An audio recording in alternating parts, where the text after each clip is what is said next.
প্রজন্মের ভাষাকে অনুধাবন করার চেষ্টা করুন। মাননীয় স্পিকার, এই চেয়ার আমি অনুধাবন করতে পারছি জনগণ বিচ্ছিন্নতা তৈরি করে।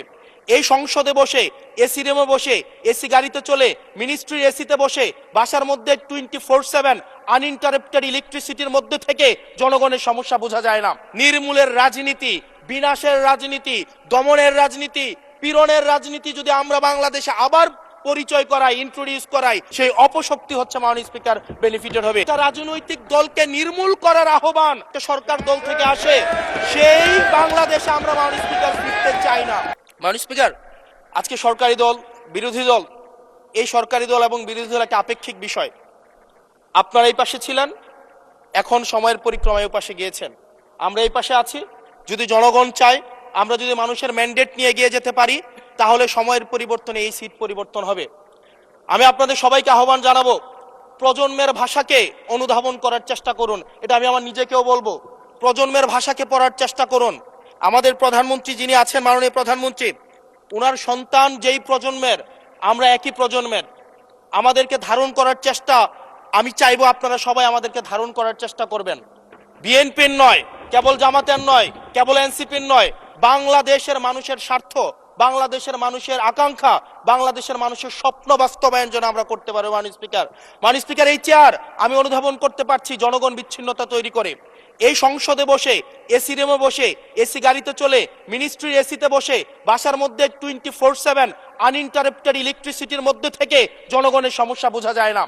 এই জন্য এই সংসদে যখন আমরা দাঁড়াই, আমরা জনগণের সমস্যা অনুধাবন করতে পারি না।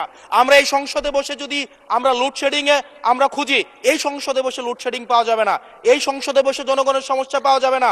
এই সংসদে বসে সবকিছুকেই, মাননীয় স্পিকার, আমরা যে এই বাংলাদেশের সবচেয়ে সুবিধাভোগী মানুষের মধ্যে, এই সংসদে যারা বসে আছি, বাংলাদেশের সবচেয়ে ফেসিলিটেড মানুষের মধ্যে আমরা অন্যতম। মাননীয় স্পিকার, আমাদের জনগণের কাছে যেতে হবে, জনগণের আশাগুলোকে, সময়গুলোকে, স্বপ্নগুলোকে আমরা রাজনৈতিক ভাষার মধ্য দিয়ে, কর্মসূচির মধ্য দিয়ে সেগুলোকে বাস্তবায়নের জন্য আমাদের সবাইকে সমন্বিতভাবে, ঐক্যবদ্ধভাবে কাজ করার প্রয়াস আমাদেরকে থাকতে হবে।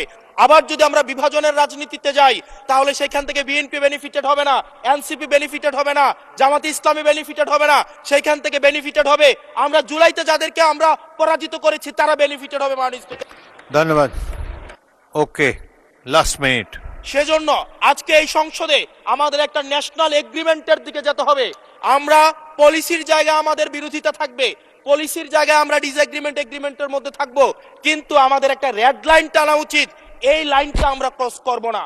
আমরা যখন শুনতে পাই যে একটা রাজনৈতিক দলকে নির্মূল করার আহ্বান একটা সরকার দল থেকে আসে, সেই বাংলাদেশে আমরা মাননীয় স্পিকার ফিরতে চাই না।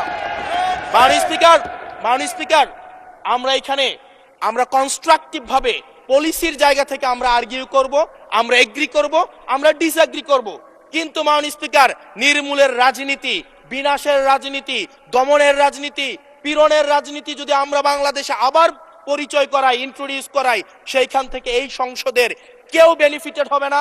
বেনিফিটেড হবে আমাদের সবচেয়ে বেশি যারা আমাদের এই বাংলাদেশটাকে ঝুঁকির দিকে ঠেলে দিয়েছে, সেই অপশক্তি হচ্ছে মাননীয় স্পিকার বেনিফিটেড হবে। সেজন্য আমরা ঐক্যবদ্ধভাবে বাংলাদেশটাকে বিনির্মাণ করি। ধন্যবাদ মাননীয় সদস্য।